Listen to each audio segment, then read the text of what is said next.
Après des jours d'attente, la liste des Barrias qui défieront les Scorpions de la Gambie est enfin dévoilée. À quelques exceptions près, il n'y a pas de grosse surprise parmi les 27 joueurs convoqués par Romuald Joro Jakoutoundjabé. Il y a bien deux nouvelles arrivées, celle des défenseurs Davidson Gueguin et Morgan Jean-Pierre. Il y a aussi des retours, ceux de Ndzi Varakoutoir Malal et de Marco Ilaimaach.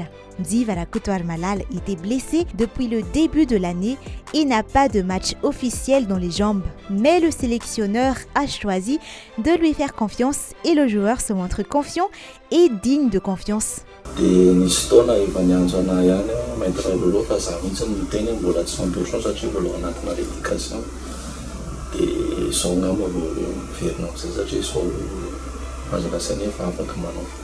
En attaque, Romuald Joro Jakoutoundjabé va donc s'appuyer sur les expériences de Ndzi Varakoutoir Malal, sur la vivacité et le dribble de Loïc Lapoussin, d'El Hadari Rayirnien ou encore de Nicolas Fontaine.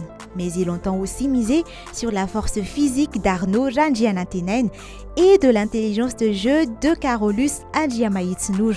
C'est au milieu de terrain que le sélectionneur doit faire face à quelques casse-têtes. Ryan Javelson et Clément Couturier sont les titulaires indiscutables. Mais Johan Ndzi, Ibrahim Amada ainsi que Marco Ilaimaach peuvent aussi être titulaires.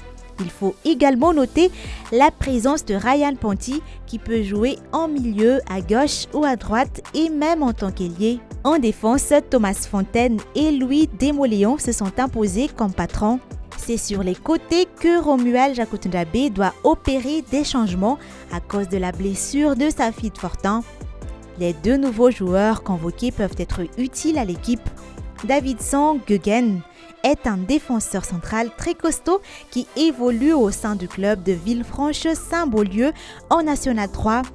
Morgan Jean-Pierre est un latéral gauche qui a beaucoup d'expérience. Il joue actuellement à l'US Orléans-Loiret Football en national. Avant le début des 2 prochaines journées, les Barrias qui sont à 1 point occupent provisoirement la dernière place du groupe A. Les 2 matchs face aux Scorpions de la Gambie, 3e avec 1 point également, sont décisifs.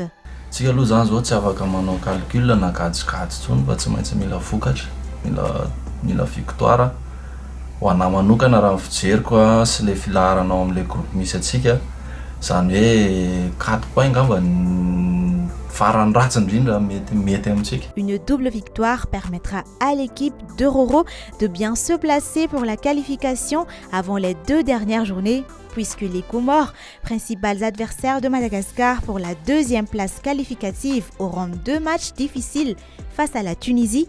En cas de défaite, la sélection malgache peut déjà dire adieu à la course pour la CAN marocaine.